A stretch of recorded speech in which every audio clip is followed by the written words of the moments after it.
नमस्कार, देश की बात में आप सभी का स्वागत है, अभिनंदन है। मुझे लगता है कि 3 दिसंबर को दिल्ली तो हिलना तय है। नहीं, मैं कोई भूगर्भ शास्त्री नहीं हूं कि भूकंप की कोई स्थिति देख रहा हूं। मैं राजनीतिक तौर पर यह बात कह रहा हूं। 3 दिसंबर को चुनाव परिणाम आएंगे राजस्थान, मध्य प्रदेश और छत्तीसगढ़ के, और साथ में तेलंगाना और मिजोरम भी, 5 राज्यों के चुनाव के। अब मिजोरम और तेलंगाना को छोड़िए एक क्षण के लिए। हिंदी भाषी भारत के ये 3 राज्य, जिसमें 2 बड़े राज्य हैं, राजस्थान और मध्य प्रदेश। छत्तीसगढ़ अपेक्षाकृत छोटा राज्य है। इन राज्यों में 2 स्थान पर कांग्रेस है और एक राज्य में भारतीय जनता पार्टी की सरकार है। ये 3 राज्यों का जनादेश भाजपा और कांग्रेस दोनों के लिए महत्वपूर्ण होगा। ये कहना कि भाजपा के लिए कोई बहुत फर्क नहीं पड़ेगा गलत है, और ये कहना भी गलत है कि नहीं राज्यों के चुनाव है इसलिए कांग्रेस की सेंट्रल लीडरशिप पर कोई फर्क नहीं पड़ेगा इनसे, ये भी कहना गलत है। किसी भी राज्य के विधानसभा के चुनाव के जब इतने पास आकर लोकसभा का चुनाव हो, अगर लोकसभा के चुनाव और इन चुनावों के बीच में 8-10 महीने का अंतर होता, तब ये बात मानी जा सकती थी कि शायद बहुत फर्क नहीं पड़ेगा। लेकिन इन परिणामों से पैदा हुए हैंगओवर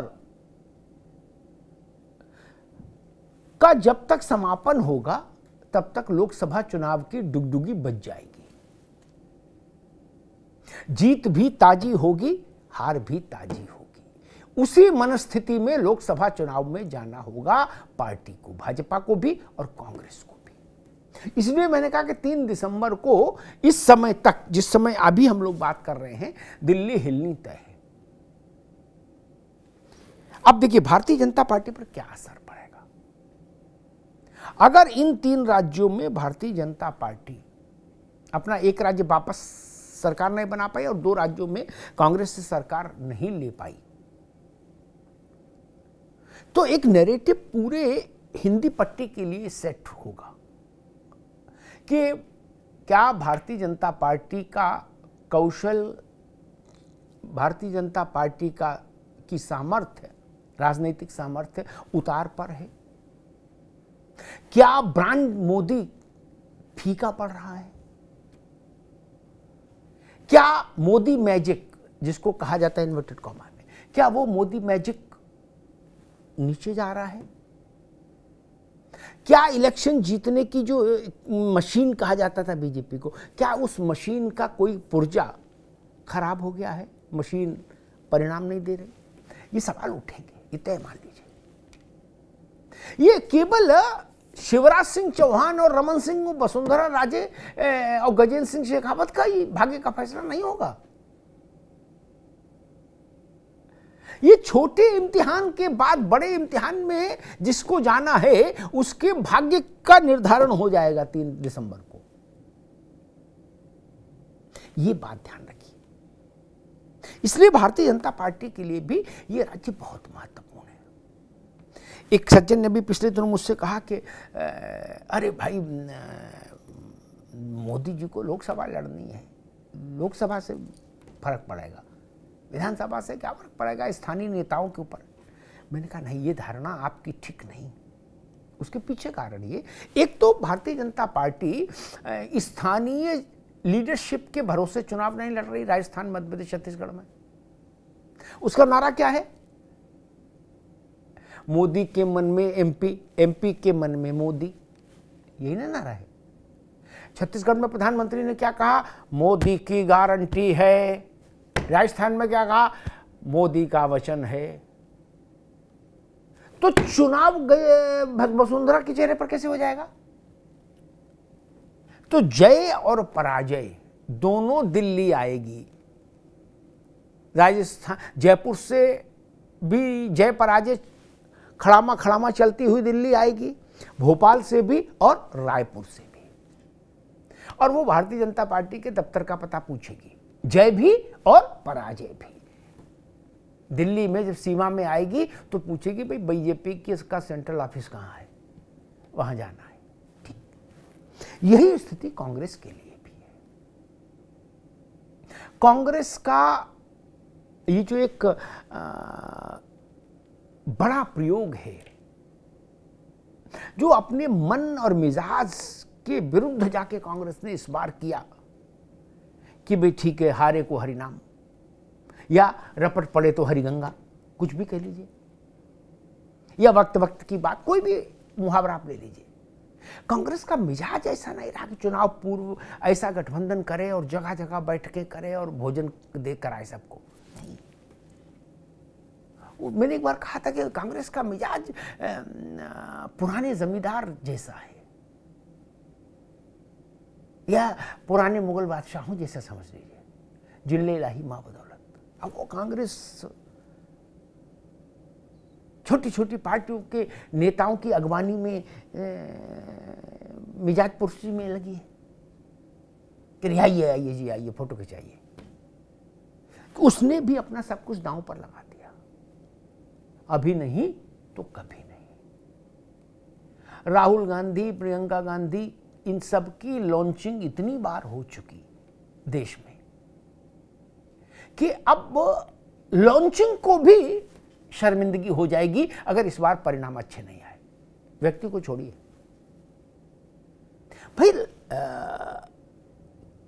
किसी भी चीज में, किसी भी नेता को उसकी छवि निर्माण में एक मशीनरी लगती है, कार्यकर्ता लगते हैं, और हर बार परिणाम वही रहे तो सबका मन टूटता है। इसलिए कांग्रेस के लिए बड़ी चुनौती है। मध्य प्रदेश में वहां कांग्रेस ने कमलनाथ को पूरा फ्री हैंड दे रखा। कमलनाथ ने भरोसा दिलाया कि भाई आप दिल्ली वाले दखल मत दो, हमारे ऊपर छोड़ दो, हम जिता लाएंगे और चुनाव के खर्चे पानी का भी इंतजाम हम देख लेंगे। छत्तीसगढ़ में भूपेश बघेल, यही जिम्मेदारी उनके ऊपर है, और राजस्थान में अशोक गहलोत। दो जगह कांग्रेस की सरकारें हैं, जिसमें छत्तीसगढ़ की सरकार के लिए कहा जाता है जब तक कर्नाटक की सरकार नहीं बनी थी तब तक तो पूरे तरह से कहा जाता था कि छत्तीसगढ़ की सरकार ही कांग्रेस के शरीर में रक्त का प्रवाह बनाए हुए है। आप समझ गए, रक्त का प्रवाह,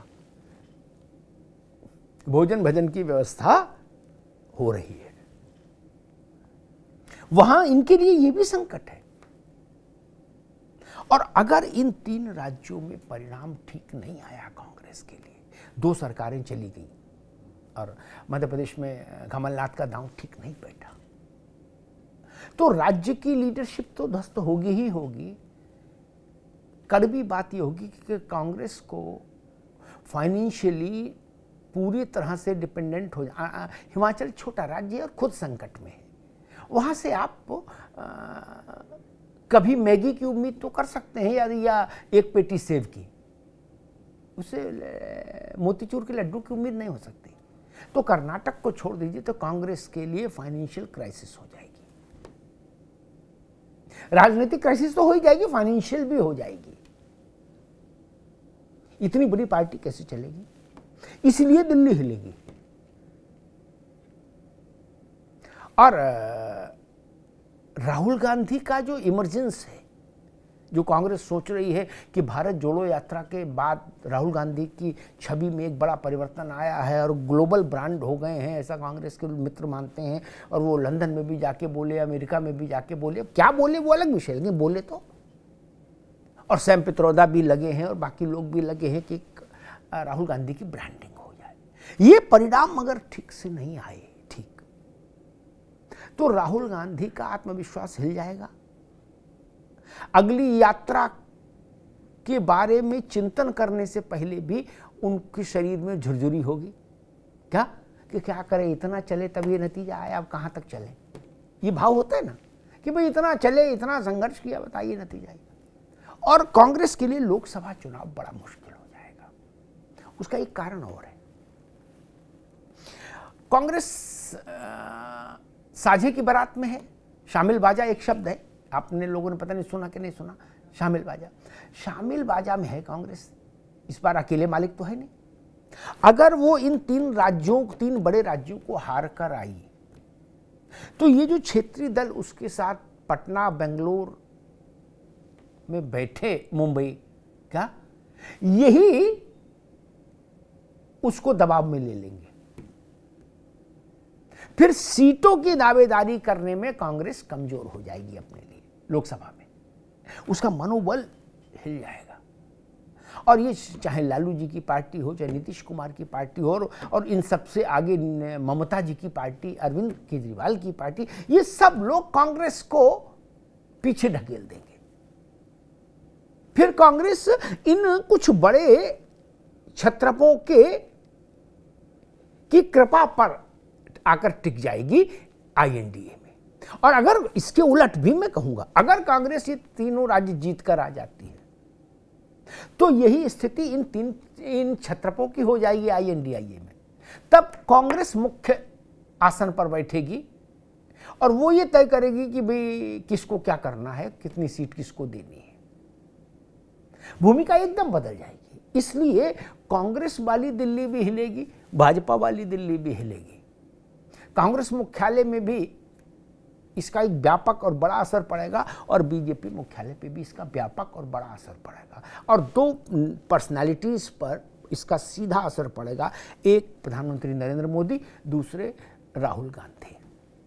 कांग्रेस कुछ भी कहे कि राहुल गांधी कंटेंडर नहीं है प्रधानमंत्री पद के, कुछ भी, लेकिन सब जानते हैं कि कांग्रेस का मतलब गांधी परिवार, और गांधी परिवार का मतलब अभी सोनिया जी ने जब से अपने को पीछे किया है स्वास्थ्य कारणों से, राहुल गांधी। अभी शशि थरूर ने एक अच्छी बात कही थी।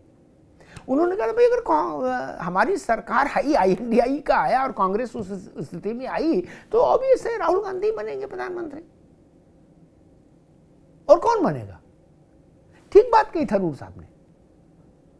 तो प्रधानमंत्री बनना तो छोड़िए, मैं कहता हूं चुनाव भी आप सम्मान पूर्वक तब लड़ पाएंगे जब इस मिनी एग्जाम को ठीक से पास करके आएंगे।